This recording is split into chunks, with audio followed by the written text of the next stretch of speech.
नमस्कार। प्राइम समाचारमा स्वागत छ। म सरोज कोइराला। सुरु गरौँ अहिलेसम्मका प्रमुख समाचारबाट।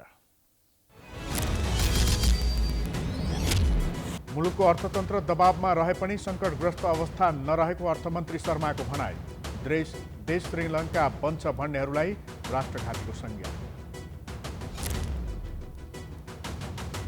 कङ्ग्रेस नेता कोइरालालाई आफ्नै बोली आफैलाई समस्या। 21 लाखको विवरण बुझाएर 6 करोड खर्च भएको बताएपछि निर्वाचन आयोगको स्पष्टीकरण। सडक कालोपत्रेको माग गर्दै नुवाकोट 3 पिल्लेका बासिन्दाद्वारा फेरि फोहोर फाल्न अवरोध। फोहोर नउठ्दा सङ्क्रमणको उच्च जोखिम। पश्चिमा सैन्य सङ्गठन नाटोमा सामेल नहुन फिनल्यान्ड र स्विडेनलाई रुसको चेतावनी। अन्यथा युरोपमा अस्थिरता बढ्ने धम्की।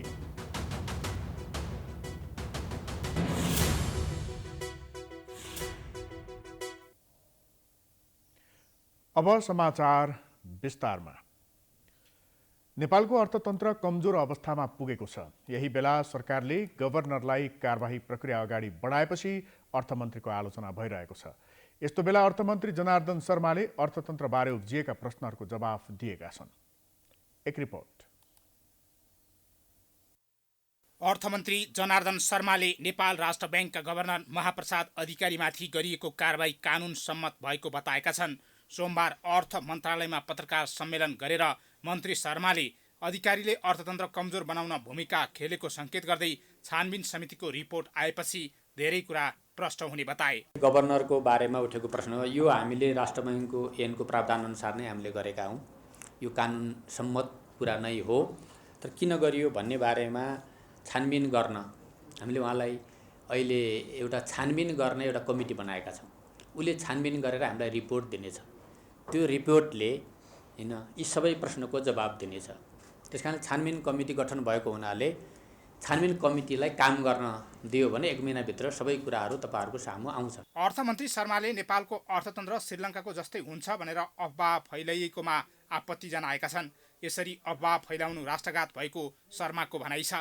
आइतबार मात्र एमाले अध्यक्ष केपी शर्मा ओलीले देश श्रीलङ्का हुने र सरकारले वृद्ध भत्ता समेत दिन नसक्ने अवस्था आउने दावी गरेका थिए। शर्माले त्यसको जवाफ दिएका हुन्। चुनावको रकम पनि दिन नसक्ने हैन।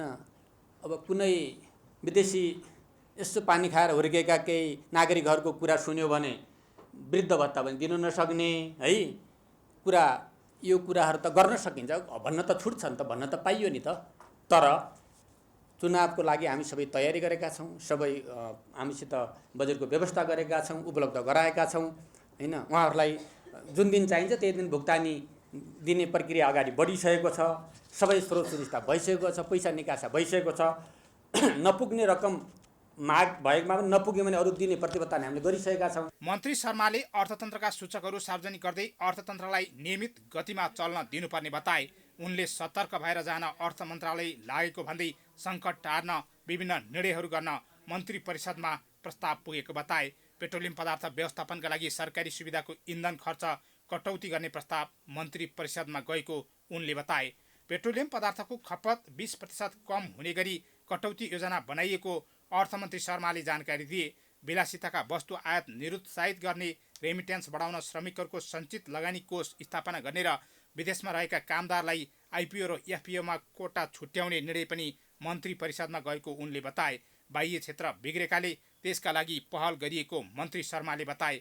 शर्माले अर्थतन्त्रका समष्टिगत सूचक सामान्य रहेको दावी गरेका छन्। बाह्य क्षेत्रमा केही दबाव हुनुबाहेक अर्थतन्त्रका अन्य परिसूचकहरू सामान्य रहेको अर्थमन्त्री शर्माले बताएका हुन्। अहिले राजनीतिकरण गर्नका लागि जो कुरा गरिएको छ हो, कमी कमजोरी होला न हाम्रा, त्यसमा मान्न सकिन्छ। कहाँ जाँदैछ अर्थतन्त्र त भन्दा अर्थतन्त्र ठिक दिशातिर जाँदैछ हैन। जोन के भन्ने, तपाईँले यसलाई हरियो भन्ने कि निलो भन्ने कि रातो भन्ने कि त्यो त व्यक्ति व्यक्तिले भन्न पाइयो। तर नेपालको अर्थतन्त्र सकारात्मक दिशातिर अगाडि जान्छ। विश्वको अहिलेको अर्थतन्त्रमा परेको समस्या, विश्वको वारले, कोभिडले परेको समस्याका बावजुद पनि सकारात्मक दिशातिर गइरहेको छ। गत आर्थिक वर्षमा कोरोना महामारी लगायत कारणले लक्ष्य अनुसार आर्थिक वृद्धि हासिल नभए पनि चालु आर्थिक वर्षमा वृद्धि दरमा सकारात्मक प्रभाव पर्ने देखिएको अर्थमन्त्रीले दावी गरेका छन्। सरकारले चालु आर्थिक वर्षमा 7% को आर्थिक वृद्धि दर हासिल गर्ने लक्ष्य लिएको छ। निर्वाचन आयोगमा 21 लाखको खर्च विवरण बुझाएर 6 करोड खर्च भयो भने हाकी अभिव्यक्ति दिने कङ्ग्रेस नेता डाक्टर शशाङ्क कोइरालालाई निर्वाचन आयोगले स्पष्टीकरण सोधेको छ। आयोगले आचार संहिता कार्यान्वयनमा समेत कुनै सम्झौता नगर्ने अडान लिएको छ। एक रिपोर्ट। स्थानीय तहको चुनाव नजिकिएसँगै निर्वाचन आयोगले विभिन्न पदका उम्मेद्वारहरूले गर्ने खर्चको सीमा तोकेको छ। तर त्यही सीमाभित्र रहेर उम्मेद्वारले खर्च गर्छन् भन्ने कुरा सायद कसैले विश्वास गर्दैनन्। प्रचार प्रसारको लागि भनेर खर्चको अनुमान गरिए पनि मत किन्नकै लागि नेताहरूले पैसाको खोली नै बगाउँछन्। यही कुरालाई पुष्टि गरेको छ नेपाली काङ्ग्रेसका नेता शशाङ्क कोइरालाको अभिव्यक्तिले। 2074 को चुनावमा उनले 6 करोड खर्च भएको भनेर सार्वजनिक रूपमा नै अभिव्यक्ति दिएका थिए, जबकि उनले निर्वाचन आयोगमा बुझाएको खर्च रकम जम्मा 21 लाख छ। ताकि आचार संहिताभित्र नै रहेर खर्च गरेको देखाउन उनले 21 लाखको तथ्याङ्क मात्र आयोगमा बुझाएका हुन्। यो अभिव्यक्ति दिएसँगै अनुगमनमा निदाउने निर्वाचन आयोगको निद्रा खुलेको छ। निर्वाचन आयोगले विज्ञप्ति जारी गर्दै कोइरालासँग गत निर्वाचनमा गरेको खर्चको यथार्थ जानकारी सहित 7 दिनभित्र जवाफ मागेको छ। अब छलफलपछि अझै अगाडि बढ्ने तयारी आयोगको छ। हेर्नुहोस्, अब पोलिटिकल पार्टीहरूले पनि आत्मअनुशासित हुन जरुरी छ हैन। मैले अघि पनि यहाँलाई निवेदन गरेँ। अब कसले कहाँ के गर्नु हो भन्ने कुराको आयोगले त्यसलाई गम्भीर रूपमा हेर्छ, ध्यानाकर्षण हुन्छ हैन। ध्यानाकर्षण भएको पनि छ। त्यसलाई लिनुपर्ने चाल्नुपर्ने पाइला आयोगले चाल्ला। अहिले मैले आयोगले निर्णय भइ नसकेकोमा मैले तपाईलाई यसो गर्नुपर्छ भन्ने मेरो क्षेत्राधिकार होइन। निर्वाचन महँगो हुँदै गएको अनुभूति गरेका जनतालाई आयोगले भने तोकिएकै खर्च सीमाभित्र रहेर उम्मेद्वारले खर्च गरेको दाबी गर्दै आएको छ। नेता कोइरालाको यो अभिव्यक्तिसँगै आयोगमाथि पनि ठूलो प्रश्न उठेको छ। महँगो चुनावले सही विचार र सही कार्यदिशा भएका भन्दा पनि पैसा खर्च गर्न सक्ने उम्मेद्वार हाबी हुने स्थिति देखिएको छ। यस विषयमा आयोग नै गम्भीर नहुनु ठूलो त्रुटि भएको पूर्व आयुक्तहरू बताउँछन्। आयोगले नजानेर हो या नचाहेर हो बुझ्न नसकेको पूर्व निर्वाचन आयुक्त प्राध्यापक डाक्टर वीरेन्द्र प्रसाद मिश्र बताउँछन्। उसले पनि के सरकारले 6 करोड खर्च हो। त्यो सरकारको निर्वाचन आयोगको सम्पर्क छैन। निर्वाचन आयोग काम यो होइन कन्ट्रोल गर्न।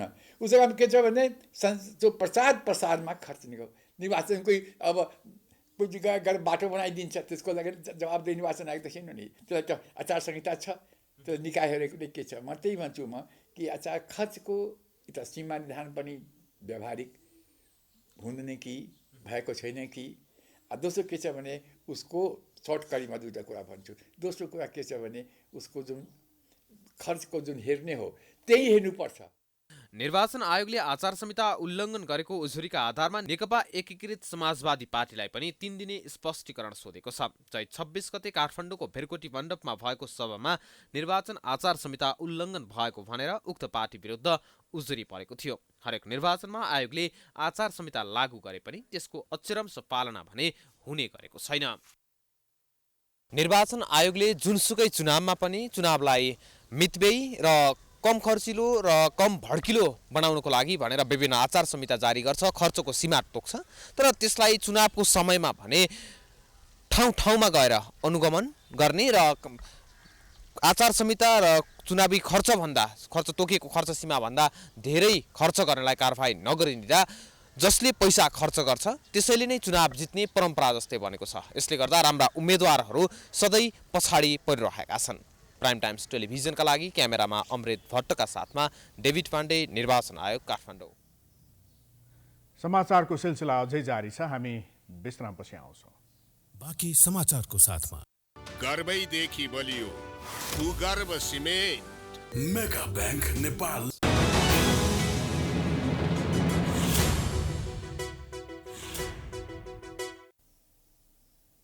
विश्रामपछि स्वागत छ। अब बाँकी समाचार। एकातिर दिनदिनै बढिरहेको गर्मी र अर्कोतर्फ उपत्यकाभरि थुप्रिएको फोहोरका कारण महामारी फैलिने जोखिम बढेको छ। काठमाडौँ सिस्डोल विवाद हालसम्म पनि समाधान हुन नसक्दा काठमाडौँ उपत्यका फोहोरले दुर्गन्धित बनेको छ। एक रिपोर्ट। फोहोर व्यवस्थापनमा बारम्बार बल्झिरहने काठमाडौँ सिस्टोल विवादको लामो समय हुँदा समेत विवादका समाधान भएको छैन। फागुन पहिलो सातादेखि नै चलेको काठमाडौँ सिस्टोल विवाद हालसम्म पनि समाधान हुन नसक्दा काठमाडौँ उपत्यकाबाट फोहोर उठ्न सकेको छैन, जसका कारण राजधानी काठमाडौँ उपत्यका नै दुर्गन्धित बनेको छ। यही कारण संक्रामक रोग फैलिन सक्ने भन्दै विज्ञले चेतावनी दिएका छन्। फोहोर जस्तो सडकमा जति फोहोरहरू फालेको छ यसले त अल्टिमेटली सडकमा हिँड्ने नागरिकदेखि त्यो हेल्दी नागरिक या सिक नागरिक जसले पनि फोहोर जथाभावी फालेको छ त्यो फोहोरहरूलाई चाहिँ राज्यले या सरकारले यथाशक्य छिटो उठाउनुपर्छ र यो छिटो उठाएन फोहोरहरू दुर्गन्धहरू फैलिँदै गयो भने यसबाट निस्किने महामारी जस्तो डायरियादेखि लिएर फुड पोइजनिङदेखि लिएर मेनिन्जाइटिस एड्स मैले अघि भनिसकेँ यस्ता खालको रोगहरू चाहिँ निम्तिन सक्छन्। यता आम सर्वसाधारण पनि महानगरपालिकाको गैर जिम्मेवार देखेर वाक्क दिक्क भएका छन्। त्यसै त गर्मी मौसममा विभिन्न रोगको बढ्दो जोखिम, अर्कोतिर सडकभरि थुप्रिएको फोहोर, कति बेला कुन रोगबाट ग्रसित भइन्छ भन्ने त्रासमा छन् राजधानीवासी। समयमा फोहोर लिन नआउँदा बाध्य भएर सडकसम्म पुर्याउनु पर्ने बाध्यता सुनाउँछन् महानगरवासी। उनीहरूले त 4 वर्षे कार्यकाल सकिन लाग्दा पनि काठमाडौँ महानगरपालिकाको मेयर को हो भन्ने आफूहरूलाई नै थाहा नभएको बताउँछन्। मान्छेहरूले यसरी फाल्ने अब जस्तो टाइममा के अरे हुन्छ नि व्यवस्थापन नभएर चाहिँ यसरी फाल्नुपर्ने बाध्यता हो कि। फोहोर गएको गाडी नै आएको छैन, नगरपालिका नै आएको छैन। हजुर छैन, हामीलाई त केही नै थाहा छैन। को हुनुहुन्छ महानगरपालिकाको मेयर? खै को छ मलाई त थाहा नै छैन। लाग्छ होला तर सुरुमा यो अस्ति अब यो गर्मी बढेको अवस्थामा अब हामीले अब रोगहरू सङ्क्रमण फैलिने समयमा तर यो हामी पहिलाको गर्दाखेरि बाटामा पनि फोहोरको रङहरू देख्दाखेरि अब हामीले यो सोरेङहरू होइन त्यसै हामी मानव जातिहरूलाई नै सर्ने कारण विभिन्न छन्। कालोपत्रेको माग राख्दै नुवाकोटको 3 पिप्लेका बासिन्दाले सडक अवरोध गरेपछि पुनः फोहोर उठ्न छाडेको हो। फागुनदेखि नै नियमित रूपमा फोहोर विसर्जन गर्नका लागि बाधा अवरोध पुर्याउँदै आएको महानगरपालिका उनीहरूको माग सम्बोधन गर्नका लागि भन्दा पनि आन्दोलनमा रहेका स्थानीयलाई कारबाहीको माग राख्दै काठमाडौँ जिल्ला प्रशासन मार्फत कारबाही गराउने तयारीमा लागेको छ। प्रमुख जिल्ला अधिकारी गोविन्द प्रसाद रिजालले ऐन अनुसार कारबाही अगाडि बढाउने चेतावनी दिएका छन्। उहाँहरूले अब विसर्जनमा जुन तहको अवरोधहरू पुर्याउनुहुन्छ अब सामान्य खालको आफ्नो मागहरू राख्ने ध्यानाकर्षणहरू गराउने खालको कामहरू मात्रै गर्नुभयो भने अब त्यही किसिमले हामीले पनि अलिकति सफ्ट भएर जानुपर्ने अवस्था चाहिँ आउन सक्छ। अब ठुलो खालको अवरोधहरू गर्ने, सवारी साधनहरू तोडफोड गर्ने, फोहोर बोकेर गएका अथवा त्यसमा काम गर्ने कामदारहरूलाई चाहिँ दुर्व्यवहार गर्ने, हातपात गर्ने खालको गतिविधिहरू गर्नुभयो र यो अलिकति यो लामो समयसम्म पनि उहाँहरूको गतिविधिहरू त्यही किसिमको हुँदै गयो भनेपछि हामी पनि अलिकति त्यसमा कठोर बन्ने अवस्था चाहिँ आउन सक्छ। उपत्यकामा दैनिक 1000 मेट्रिक टन फोहोर उत्पादन हुन्छ। 13 दिनदेखि फोहोर ढुवानी रोकिएपछि उपत्यकाका सडक किनार र चोकचोकमा 13,000 भन्दा बढी मेट्रिक टन फोहोर थुप्रिएको छ। नयाँ ल्यान्डफिल साइट बन्चरे डाँडा क्षेत्रको जमिन अधिग्रहण गरिदिन बन्चरे डाँडावासीले माग गर्दै आइरहेका छन्। सुरुमा सरकारले 3 वर्षका लागि फोहोर व्यवस्थापन गर्ने बताएको थियो। उक्त स्थानमा सरकारले 3 वर्षका लागि फोहोर विसर्जन गर्ने बताएको थियो, तर 16 वर्ष हुँदा पनि त्यसको स्थायी समाधान हुन सकेको छैन। अहिले काठमाडौँका सडक पेटी जताततै फोहोरका डङ्गुरले भरिएका छन्। स्थानीय तह निर्वाचन नजिकै गर्दा जनप्रतिनिधि बन्न आकांक्षा राख्नेहरूले दीर्घरोग जस्तो बनेको काठमाडौँ उपत्यकाको दीर्घकालीन समाधान खोज्ने विषयमा पनि आफ्नो एजेन्डा बनाउन जरुरी छ। उपत्यका भरि थुप्रिएको फोहोरको कारण संक्रमण फैलिन सक्ने जोखिम बढेको छ। यो समस्या अहिलेको मात्र होइन, यो समस्या बारम्बार दोहोरिन्छ, तर सरकारवाला निकाय अथवा महानगरपालिका पनि यस विषयमा गम्भीर बन्न सकेको छैन, जसका कारण उपत्यकामा संक्रमणजन्य रोग फैलिन सक्ने खतरा बढेको छ। यसतर्फ सम्बन्धित निकायले ध्यान दिन आवश्यक रहेको छ। टाइम टाइम्स टेलिभिजनका लागि क्यामेरामा मिलन प्रजापतिका साथ सृजना कार्की, काठमाडौँ। समाचारको सिलसिला अझै जारी छ, हामी विश्रामपछि आउँछौँ। बाँकी समाचारको विश्रामपछि स्वागत छ। अब अन्तर्राष्ट्रिय समाचार।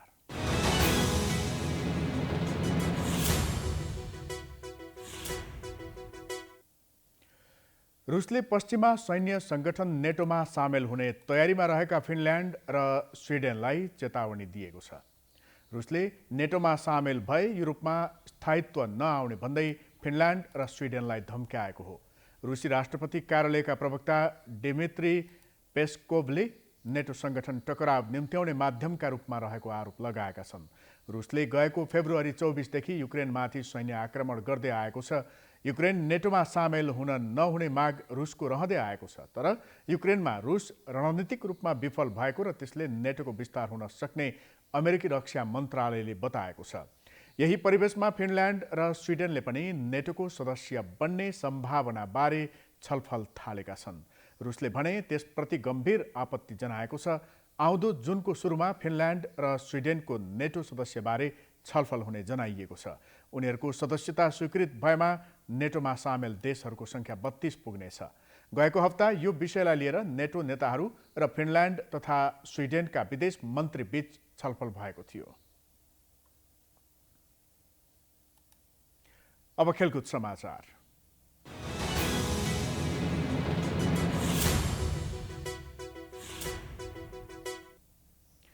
इन्डियन प्रिमियर लिग आइपिएलमा नवप्रवेशी गुजरात टाइटन्सले पहिलो हार बेहोरेको छ। यो सँगै हामी समाचारको अन्त्यमा आइपुगेका छौँ। जाँदा जाँदै प्रमुख समाचार पुनः एकपटक। मुलुकको अर्थतन्त्र दबावमा रहे पनि सङ्कटग्रस्त अवस्था नरहेको अर्थमन्त्री शर्माको भनाई। देश श्रीलङ्का बन्छ भन्नेहरूलाई राष्ट्रघातीको संज्ञा। कांग्रेस नेता कोइरालालाई आफ्नै बोली आफैलाई समस्या। 21 लाखको विवरण बुझाएर 6 करोड खर्च भएको बताएपछि निर्वाचन आयोगको स्पष्टीकरण। सडक कालोपत्रेको माग गर्दै नुवाकोट 3 पिल्लेका बासिन्दाद्वारा फेरि फोहोर फाल्नमा अवरोध। फोहोर नउठ्दा संक्रमणको उच्च जोखिम। पश्चिमा सैन्य सङ्गठन नाटोमा सामेल नहुन फिनल्यान्ड र स्विडेनलाई रुसको चेतावनी। अन्यथा युरोपमा अस्थिरता बढ्ने धम्की।